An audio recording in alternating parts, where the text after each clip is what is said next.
पाटील, आज तुम्ही अश्लील शिव्याच्या लाकोळ्या वाहिल्यात. त्याच्या मागचा तुमचा राग आणि सततच्या उपोषणामुळे होणारी तुमची चिडचिड समजू शकता. पण आजच्या घडीचं तुम्ही सगळ्यात मोठं मराठा नेता, त्यामुळे इतर मराठ्यापेक्षा तुमची जबाबदारी ही 10 नाही 1000 पटीनं मोठी आहे. त्यामुळं काही बी झालं तरी तुमचा तोल ढवळू देऊ नका. अहो, तुमच्या बोलण्यावर विश्वास ठेवूनच करोडो लोक तुमच्या बरोबर जोडल्यात. उद्या आपल्या बोलण्यामुळेच ती माणसं तुटून ह्याची बी काळजी घ्यायला पाहिजे. पहिल्या दिवसापासून मी तुमचं समर्थन करत आलो. कधी कधी तुमचा विचार नाही पटला, कधी कधी तुमचा निर्णय नाही पटला, पण तरी बी समर्थन जारी ठेवलं. का? इतका प्रामाणिक नेता पुन्हा मराठ्याला मिळणार नाही. अहो, तळहाताच्या फोडाप्रमाणे समाज तुम्हाला जपायला लागलाय.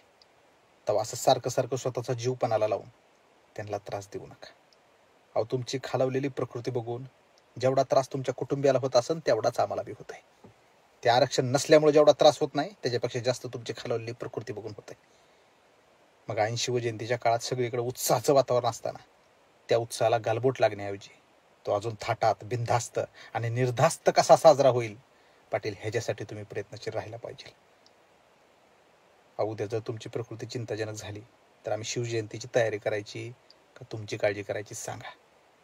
याआधी मी खूपदा बोललोय, सर सलामत तो पगडी 50. येत्या शिवजयंतीचा राज्यभरातला उत्साह पाहून पाटील, आपण आपलं उपोषण स्थगित करावं. एक मराठा युवक म्हणून माझं वैयक्तिक प्रामाणिक मत आहे. आशा आहे तुम्ही मान्य कराल. एक मराठा, कोट मराठा.